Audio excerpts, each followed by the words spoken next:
All right, let's talk Cincinnati Bengals. Didn't lead with the Bengals here today, but now it's time to talk some Cincinnati Bengals. Obviously, big news yesterday. We had a live show. We had our, off the bench 10 to 11, my show 11 to noon, and then we get the report. I think Ian Rappaport maybe was the first guy on it. Oh, Joe Burrow, he's back. He's practicing. He's got the pads on. He's got his helmet on. This is actually a real thing. So, there's a lot of takeaways that you have from that. Obviously, if you're the Cincinnati Bengals, there's some people in the fan base that have mixed emotions, right? We'll kind of play through all of them here at this point. Some people are you're 3-6. No reason for him to come back. Just get healthy, Joe, and we'll see you at training camp, and we'll try to do the whole thing over in 2026. That's not really the mindset that I have. And I had said this, when he got hurt the first time. Or not the first time, but in week 2 against the Jaguars, where it's like, if he is ready to come back, and this isn't a situation where you have to hurry him, right, and put him in a spot where, he's about 75% and he'll come back. That doesn't seem like that's the case by all accounts. And again, I wasn't at the practice, but hearing Zach Taylor talk, hearing Joe Burrow talk, clearly they feel good about opening his 21-day practice window here at this point for the Cincinnati Bengals. So basically, he's going to practice for a few weeks, and they have 21 days starting yesterday to activate him and put him on the active roster for Cincinnati. So I think the plan is for him to sit out this week. He's not playing this week. That is official. I don't expect him to play next week at home.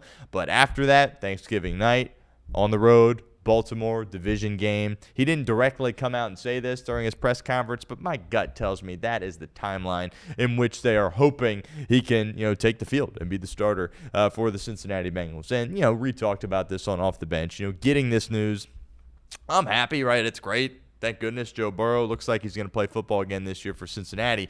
But then you just look at those 2 games that you just played against New York and the Chicago Bears, and you go, my goodness, if we could have just won one of them, right? Not both, but just one of them. If you just beat the lowly New York Jets, who literally beat you and days later blew up their entire organization, you just win that game. Or you just hold on for dear life against the Bears with less than a minute to go and just somehow, some way, get off the field and get a stop and pick up a win against the Chicago Bear team. Couldn't do it. So I get it. It's bleak, right? You sit there and you're 3-6. How do you feel about beating the Steelers and beating the Patriots? I think you're probably happy if you get one of those, right? And then next thing you know, you got 7 losses, right? Got to run the table with Joe Burrow coming back, right? But then again, I think 9 wins probably puts you in the spot to come back. But I want to be very clear here. I think this is the right move for Joe Burrow to come back, regardless of where you're at, as far as your record goes. And there's some people that would say, Stone, that's absolutely ridiculous. That's crazy. But you need it, right? I mean, this is a guy that you're paying, $275+ million. He is the face of your franchise. He's the face of this city. He is quarterback 1. And if he's in a spot where he can go out there and play, and there isn't a high risk of him re-hurting his toe injury, which again, I don't know, maybe there is, but something tells me there isn't if they're activating him and letting him practice here this week. And look, you just have to understand that he's the quarterback, right? And he's a competitor, and he wants to play. If the Bengals were 3-6, right, and Joe Burrow had played the whole year. Now, obviously, we all have our questions on whether or not they would still be 3-6 if Joe Burrow had played the entire year.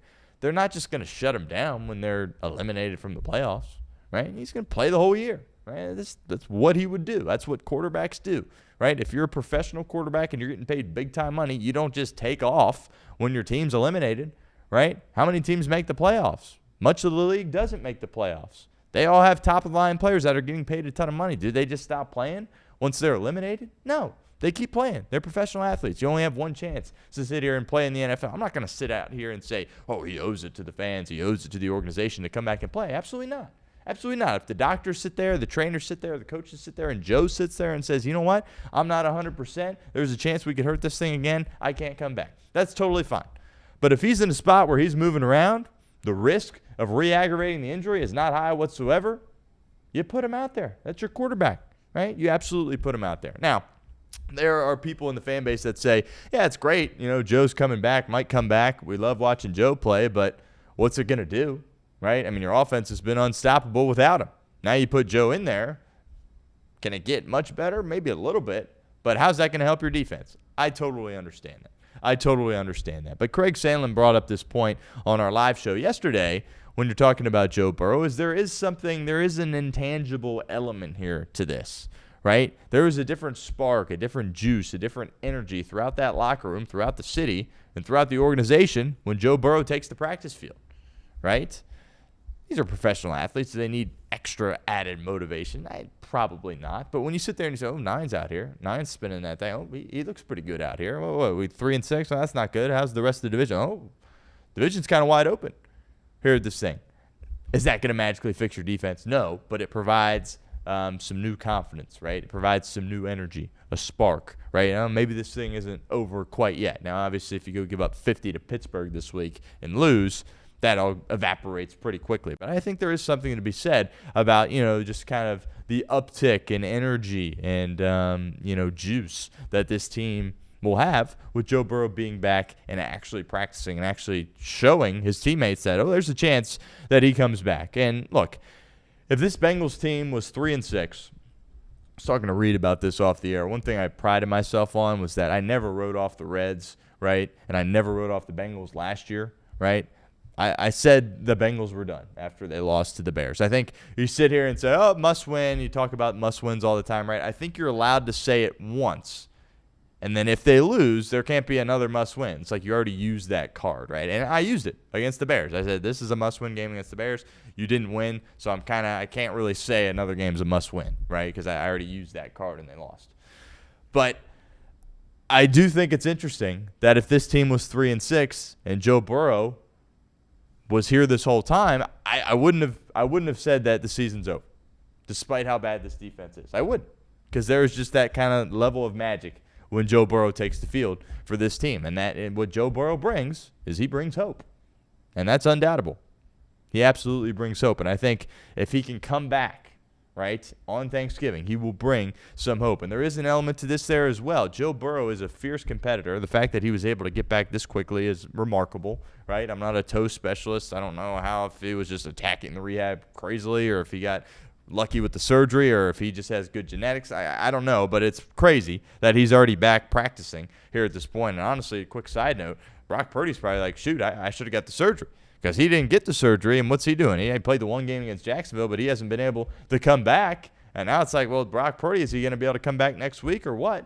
Whereas Joe Burrow's sitting here, he got the surgery, and he's got an opportunity to come back. So it's kind of interesting there. Obviously, Burrow's toe, I guess, was significantly worse, but kind of just an interesting dynamic there when you compare him to another turf toe injury in the NFL. But look, the schedule is difficult. It ain't easy, right? I've said this multiple times on the show. You sit there and you look at it and you go, they could lose every game. And you look at it and you go, well, if you just get off the field a couple of times defensively, maybe you could win a lot of these games there as well. And we'll see if Joe Flacco can continue to keep the offense going and if the defense can ultimately get off the field. Because the offense for the Pittsburgh Steelers on Sunday Night Football, obviously that's a really good defense. Jesse Minter and the Los Angeles Chargers.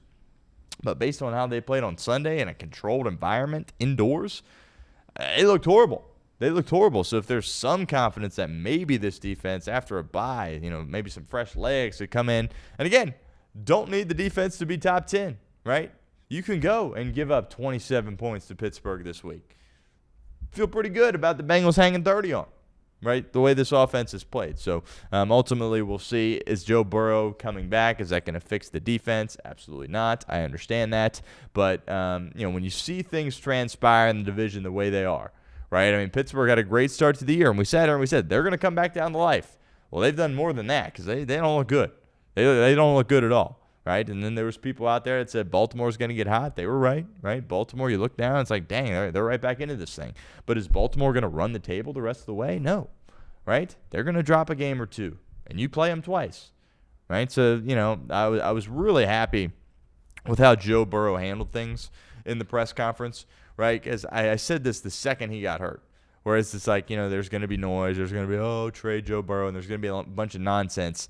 I just need to hear him speak, and then that will make me – I'll have, an opinion on whether I should feel good or not feel good, right? And I thought he handled the press conference yesterday perfectly, right? He had an opportunity. He could have went there and said, yeah, defense, man, not good. We need to score like 40 points to have a chance.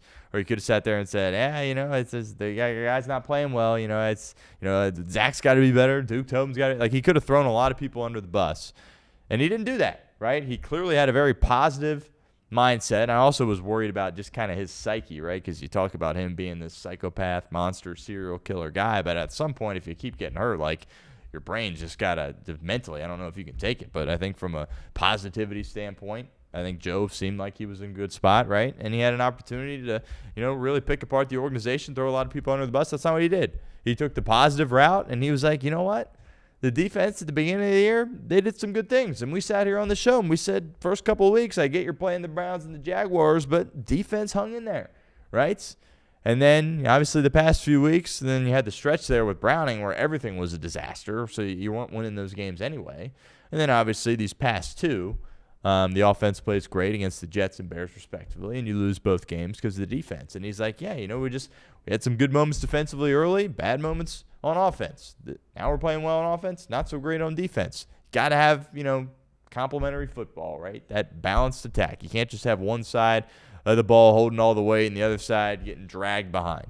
And unfortunately, the Bengals have not been able to do that this year and last year, right? That has kind of prevented them from taking that next step. But I was very pleased with how Burrow handled it. I left watching that press conference going, we're fine. Joe Burrow's the quarterback here, right? He's not going to get traded, right? He's not going to ask for out or anything. You just hope he can stay healthy. And if Joe Burrow's out there and he's healthy, you always have a chance, regardless how bad the defense is. Regardless how bad the defense is. There's part of me that thinks the defense can play that bad. You have Joe Burrow against the Jets, he wins that game. And I'm not disrespecting Joe Flacco at all because Joe Flacco was absolutely tremendous in the game against the Jets. Game you could have won. The Lions game with Browning, I think you 100% win that game. Said it multiple times. Burrow would have thrown for 450 against those guys on the back end of that Lions defense. So we'll see. I think all in all, it's a good day. If you're ticked off about this, get some help, I would say, right? This is the face of the franchise. It's Joe Burrow. He's back. This is something that should be celebrated. I get you're going to be weary, right, when he takes that first snap, if he takes another snap this year, which my money says he probably would at this point. But that's kind of what life is like watching Joe Burrow. Ever since the knee injury happened his rookie year, every time he gets hit, I wince a little bit. Every time you see him down on the field for longer than a second or two, you kind of look up and you say, oh, boy. Unfortunately, that's just part of it. That's just part of it. And you best believe when he takes a shot, whenever he comes back this year, we're all going to be sitting there going, oh no, oh my goodness. It comes with watching Joe Burrow play. Unfortunately, that's just the way it is, right? But it's pro football. It's NFL football. He's getting paid millions and millions of dollars to be out there and be the quarterback. And if he's healthy enough and he's cleared by the doctors and the coach's staff says, you know what, it's a good idea if you play. And if Joe sits there and says, I feel good about playing, he 100% should be out there for this team. And hopefully it happens with the Bengals in a spot where they're not eliminated. If you can just pick off one of these two games, obviously if you win them both, great. But if you pick off one of these two, then it's like, well, if you run the table with Burrow, you're in. Which is crazy to say, but at 10-7, you're in. 9-8, you have a chance. So, again, this thing doesn't have to be perfect. Burrow mentioned it in the press conference. You caught kind of a break, right, with how bad the division is. I sat here before the year, hand up. I said 3 teams are making the playoffs in the North. You could argue they don't even deserve one team to be in the playoffs. So we'll see. But, I said they were done after losing to the Bears. I'm not going to fully, back up on that here at this point. I know there's a lot of reason to be excited. I'm not going to say I'm all the way back in at this point. I'm not. I still think, that was a must-win game, and they lost. But there is some renewed hope here with Joe Burrow potentially making return. Obviously, that was the news of the day yesterday.